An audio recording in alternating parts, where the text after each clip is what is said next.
Марко Рубио выступил на Мюнхенской конференции по безопасности. Зал выдохнул и аплодировал стоя.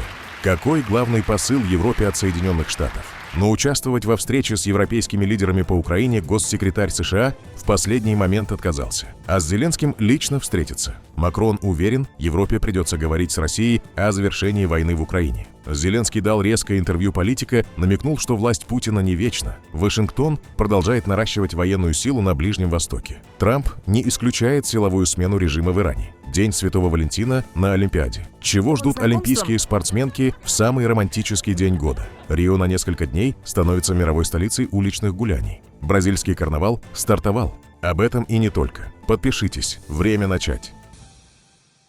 Президент США Дональд Трамп в пятницу, 13 февраля, заявил, что поддерживает идею смены режима в Иране. Общаясь с журналистами, он отметил, что, похоже, это было бы лучшим, что могло бы случиться. При этом Вашингтон продолжает дипломатические контакты с Тегераном. Переговоры идут параллельно с усилением американского военного присутствия на Ближнем Востоке. Таким образом, администрация Белого дома сочетает жесткую риторику с попытками сохранить каналы диалога на фоне сохраняющейся напряженности в регионе. Что должен сделать Иран, чтобы избежать атаки? Заключить с нами сделку, которую им следовало заключить еще в первый раз. Вы хотите смены режима в Иране?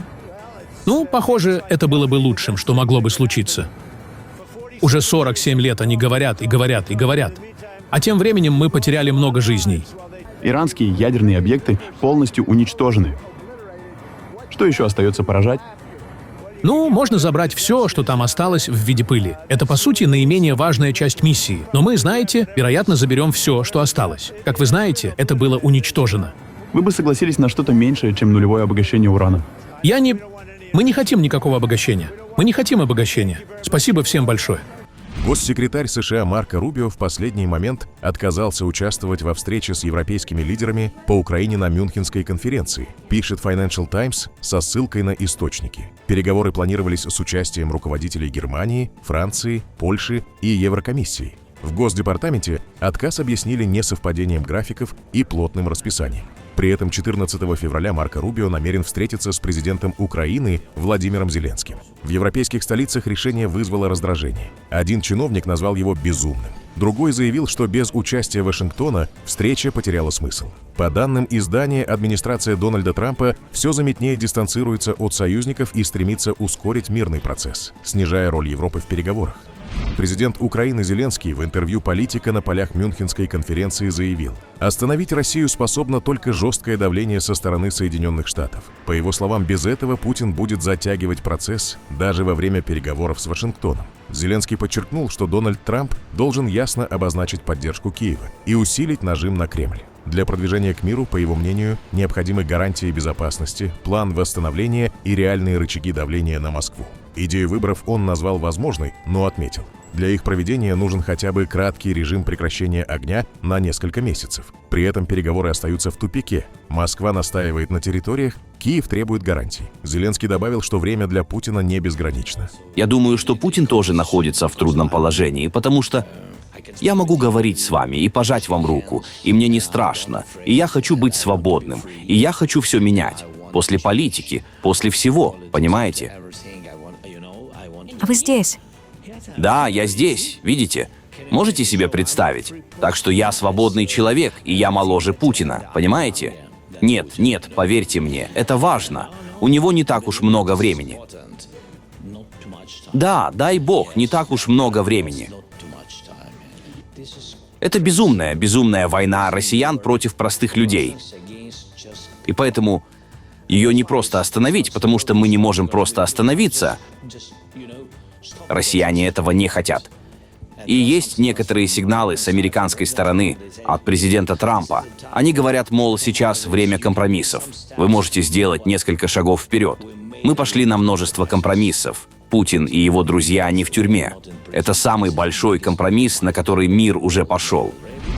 Сегодня в центре внимания Мюнхенской конференции выступление госсекретаря Соединенных Штатов Марко Рубио. На фоне разговоров о конце трансатлантической эпохи и растущего напряжения между Европой и Вашингтоном. Еще и после жесткой речи Джей Ди Венса год назад слов Марко Рубио ждали особенно внимательно. Господин госсекретарь в своем выступлении сделал ставку на единство. Давайте послушаем. Под руководством президента Трампа Соединенные Штаты Америки вновь возьмут на себя задачу обновления и восстановления, руководствуясь видением будущего, столь же гордого суверена и столь же важного, как и прошлое нашей цивилизации. И хотя мы готовы, если потребуется сделать это в одиночку, мы предпочитаем и надеемся сделать это вместе с вами, нашими друзьями здесь, в Европе. Соединенные Штаты и Европа могут быть вместе. Поэтому в эпоху заголовков, возвещающих о конце трансатлантической эры, пусть всем будет ясно и понятно, что это не является ни нашей целью, ни нашим желанием. Потому что для нас, американцев, наш дом может находиться в западном полушарии, но мы всегда будем детьми Европы. Причина, друзья мои, в том, что нам очень небезразлично. Нам очень небезразлично ваше будущее и наше. И если порой мы не соглашаемся друг с другом, то это происходит из-за нашей глубокой обеспокоенности судьбой Европы, с которой мы связаны не только экономически, не только в военном отношении, мы связаны духовно и культурно. Мы хотим, чтобы Европа была сильной. Мы верим, что Европа должна выжить. Нам нужны союзники, способные защитить себя, чтобы ни один противник никогда не смог испытать нашу коллективную силу. Именно поэтому мы не хотим, чтобы наши союзники были скованы чувством вины и стыда. Нам нужны союзники, которые гордятся своей культурой и своим наследием, которые понимают, что мы являемся наследниками одной и той же великой и благородной цивилизации, и которые вместе с нами готовы и способны ее защищать. Мы стремимся не к расставанию, а к возрождению давней дружбы и обновлению величайшей цивилизации в истории человечества. Мы хотим сделать это вместе с вами, с Европой, которая гордится своим наследием и историей, с Европой, которая обладает духом созидания и свободы, позволявшим кораблям выходить в неизведанные моря и разрушать нашу цивилизацию, с Европой, которая имеет средства для самозащиты и волю к выживанию. Мы должны гордиться тем, чего мы достигли вместе в прошлом веке, но теперь мы должны противостоять возможностям нового века и использовать их. Я не уверен, что вы услышали вздох облегчения, разнесшийся по всему залу, когда мы слушали то, что я бы истолковал как послание, вселяющее уверенность и чувство партнерства. Общий посыл Рубио о единстве, прозвучавший на ежегодной Мюнхенской конференции по безопасности, был хорошо воспринят собравшимися европейскими руководителями и дипломатами. Хотя Рубио временами и придерживался жестких формулировок, его выступление резко контрастировало с речью вице-президента Джей Ди Венса, произнесенной здесь год назад. Также стоит отметить, что в своем выступлении Рубио был заметно скуден на конкретику. За примерно полчаса выступления он не упомянул ни Россию, ни НАТО. Несмотря на уверенные заявления Дональда Трампа о том, что Москва якобы готова к сделке, на Мюнхенской конференции звучат иные оценки. Министр иностранных дел Украины Андрей Сибига, выступая на дискуссионной панели вместе с коллегами, заявил, что не видит со стороны России реальной готовности к серьезным и предметным переговорам. Мы провели 2 раунда в Абу-Даби в трехстороннем формате. Мы продвигаемся вперед и благодарны нашим американским друзьям, потому что без Трампа нереалистично закончить эту войну. Американская сторона или под американским руководством мы могли бы добиться прогресса. Но параллельно нам нужно продолжать давление на Россию, и у нас все еще есть инструменты. Нужно это признать, это рычаги влияния. И я согласен с этой оценкой. Со стороны России нет признаков готовности к серьезным переговорам. Но сапоги на земле с американским прикрытием. Это также второй фундаментальный элемент будущей архитектуры безопасности. Лично я не верю в какую-либо эффективную архитектуру безопасности в Европе без американского бэкстопа. Президент Франции Эммануэль Макрон на Мюнхенской конференции по безопасности заявил, что Европе следует готовиться к прямым переговорам с Россией о завершении войны в Украине. По его словам, с Москвой необходимо восстановить рабочий и понятный канал связи. Однако диалог должен вестись с позиции силы. Для этого странам Европейского Союза нужно ускорить развитие собственной обороны, включая дальнобойные вооружения. Макрон подчеркнул, что даже в случае мирного соглашения Россия останется источником рисков для Европы. Это означает, что континенту придется заново определить правила сосуществования с Москвой, чтобы снизить вероятность новых кризисов. Французский лидер предложил начать серию консультаций между европейскими столицами и подключиться к обсуждениям, которые уже ведут Париж, Берлин и Лондон. Кроме того, он отметил необходимость пересмотра всей архитектуры европейской безопасности, включая подход к ядерному сдерживанию. Даже в периоды меньшей конфронтации на разработку договоров, которые снижали риски холодной войны, иногда уходили десятилетия, но европейцы должны начать эту работу, исходя из собственного понимания и собственных интересов. Поэтому сегодня я предлагаю запустить серию консультаций по этому важному вопросу. Мы уже начали прорабатывать его с британскими и немецкими коллегами, но теперь хотим расширить обсуждение на всю Европу со всеми присутствующими здесь партнерами, у которых есть и возможности, и стратегическое видение. Власти Украины, возможно, готовы рассмотреть самый болезненный шаг на переговорах с Россией – отказ от контроля над частью территории на востоке Донецкой области. Об этом сообщил журналист Саймон Шустер со ссылкой на 2 советников президента. По его данным, руководитель Главного управления разведки Кирилл Буданов обсуждал с представителями Офиса президента юридические и практические условия возможного вывода войск из отдельных районов при сохранении линий, которые не позволят российским силам продвинуться дальше. Один из участников консультации отметил, что команда ищет форму, которую сможет принять общество. Саймон Шустер, корреспондент издания The Atlantic и автор книги «Шоумен Владимир Зеленский и война в Украине», вышедшей в 2024 году.